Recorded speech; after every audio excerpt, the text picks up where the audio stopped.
Hello everyone, welcome back to the channel. Today we're talking about the decline in Hollywood, the decline in Disney, why these films aren't resonating us, why we must look behind the curtains of what they're presenting to us to kind of find the devil in the details, because really when we go watch these movies like the new Jurassic World movies or the new Marvel movies, the new Star Wars series on Disney Plus, or new Indiana Jones movie, man, the list goes on and on, especially the Star Wars, the Rey Skywalker, whatever those movies were, series, trilogy, whatever you want to call them, why they're not resonating with us. And I think, because I have a history in psychology, I want to dive into kind of the psychological reasoning behind this. And I think the best way to start off is to talk about Jean Piaget, who's a developmental psychologist. He's also known as what would you say, constructivist, and Piaget understood and he observed within children that when kids first perfect a game, they first learn to act out the game, right? And so they generate a pattern of the game through their actions, and then they learn the rules of the game through their actions, and then they regard those rules as being sacred, and that you must be bound to the rules because, well, we all need rules, right? We all need a certain frame to adhere to, because if, like Jordan Peterson said, if I told you, let's play a game, and you're like, okay, and then he says, well, you move first, and then the person is left saying, well, what does that mean? I have too many possibilities, so I just don't know how.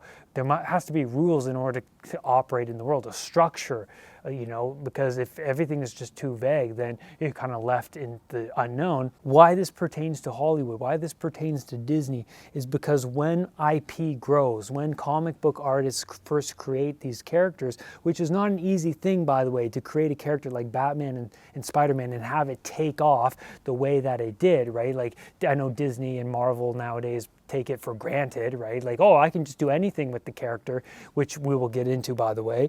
But, like, it takes off and it grows a life on its own, right? It's no longer like your character, but it's like you have to serve the character in the spirit of what the character embodies, because the certain spirit that the character embodies is resonating to the audience in a certain manner. And that's what Carl Jung would dive into as being like a symbolic meaning that has a deeper truth. Like, why is it a deep truth?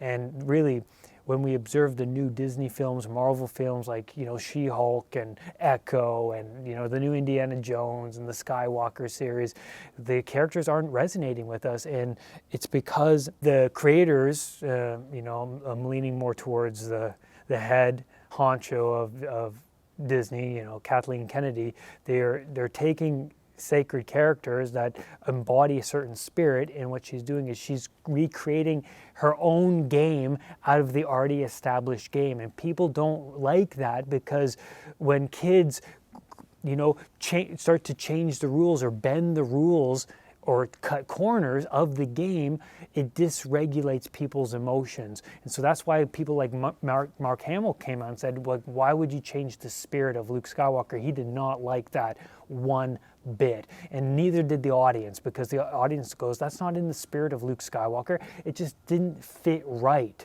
Right? And like, why? Because the original Luke Skywalker went out into the unknown. He understood that confronting the malevolence of society and culture is what's important, and what revivifies the spirit of culture, killing off the dead parts of culture. That's the dark, shadowy side of culture that is tyrannical in nature, that's one-sided, and then they kill that off, and then they integrate the spirit of the Heavenly Father, God the Father, into that culture. And Luke Skywalker is the Jesus Christ symbol of that spirit. And that's why it resonates so much, because he just doesn't have everything handed to him and on a silver platter. He goes through the ringer just like Harry Potter does.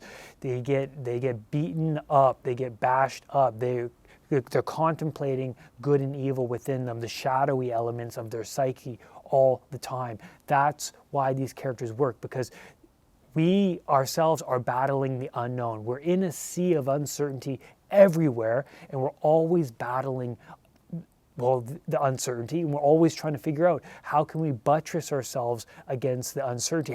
What's our best bet forward in this life of complete uncertainty? And the hero archetype, like Indiana Jones, is that embodiment.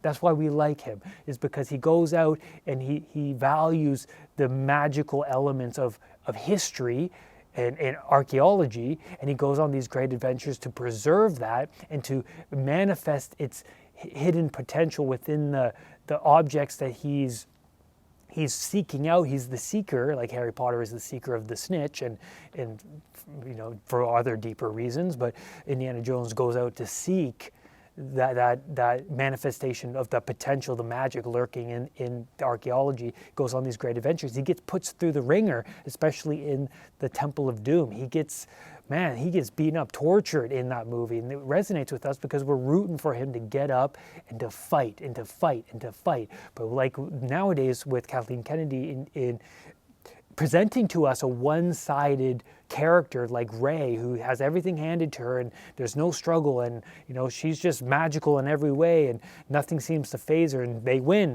again, and the female character wins and wins again, and they're clearly denigrating the male archetypal characters like Indiana Jones, Luke Skywalker, the list continues. And so now what we see is a one-sided character that nobody relates to because there's no struggle anymore. That's why the material doesn't resonate. I mean, like when Superman had its original comics published, he was invincible to anything, and so that's why they had to introduce kryptonite, so that he can have a weakness, so that people aren't bored of the comics and that it doesn't become predictable. And so a morality is defined by the culture, so the studio, right? Maybe like a morality is defined by the artists who make up the Spider-Man comic, right? Which is then reinforced by the audience. The audience is on board with it because it connects with us on a deeper level. And then when the studio shifts the game, so that's what Disney's doing currently, it's shifting the game of what's archetypal and what resonates with people, the audience hates the emotional dysregulation. They don't buy tickets anymore. And Disney's like, why isn't anyone buying tickets? Why are my movies flopping? It's because of that reason. And it's obvious that they change the game so that it fits with their political ideas, their narratives. And so what's also deceitful about this is that they admit that certain comic book characters have powers that they don't agree with. Like Echo. Like, I don't agree with that character's power, so I'm going to rewrite it the way I want to rewrite it.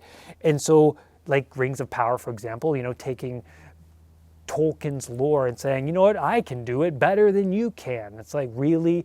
Yeah, I highly doubt that, and it actually showed in the Rings of Power, which is probably the most atrocious thing I've ever watched in my entire life. It's so bad that you can't even believe it. But why not create your own character then if you think you can do it better? Like, why not create your own character, Disney? And why are you taking characters like Echo and saying, you know what, I don't like how it's written. Why don't you make your own character? That's because Echo is an already established character, and it's already established for a reason.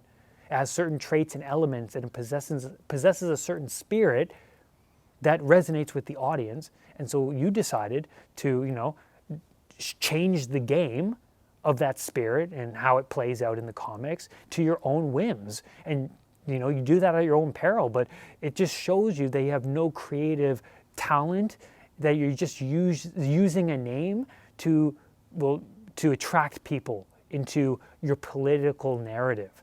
And that's exactly what Disney is up to. And now Disney, we see that they don't understand archetypes like Rowling or Lucas or Spielberg or Tolkien did and do, because what they observed, especially in Tolkien, we see that they are drawing on elements of the human condition and the patterns that the human beings have been playing out in the world throughout human history, and the hero's journey, for example, or like the shadow element of our psyche, which Tolkien presents to us as being Gollum, right? Gollum used to be this Shire dweller, naive kind of hobbit-like being that, it gets possessed by materialism. He finds the ring and he kills his friend, and he can't even believe what he did. I mean, like, he was just not this naive Shire, happy-go-lucky guy, and he comes into contact with the part of himself that he didn't even know existed, and it shocks him, sends him into PTSD. He goes into a cave and he just tears himself to bits, like he's just possessed by this one-sided nature of his psyche. The dark elements of his psyche he's possessed by. And so now he's just snowballing into this hell, and it's amazing because we connect to it, because we're always wrestling with the dark elements of our psyche. And if you continue to just obsess over that one-sided element and you entertain that one side, you will fall into a dark place. And that's exactly what happened with Gollum. So Gollum is the shadow element of Smeagol. And it's just absolutely amazing. It connects with us. We even see that with King Theoden, who is being possessed by Wormtongue, right? Like the negative element of the state manipulating him and taking little bits of his soul away from him. And then he gets revivified by God the Father Gandalf that comes into the picture. And like Jung's like, why does this connect to us? Because they're relying on deep archetypal truths, like images that resemble deep religious meanings that we just know, because they're dreamlike in a way. We understand like the old man, God the Father, and we understand the villain because we understand good and evil, especially in our own hearts, because we ourselves, we come into contact with those shadow elements of our psyche.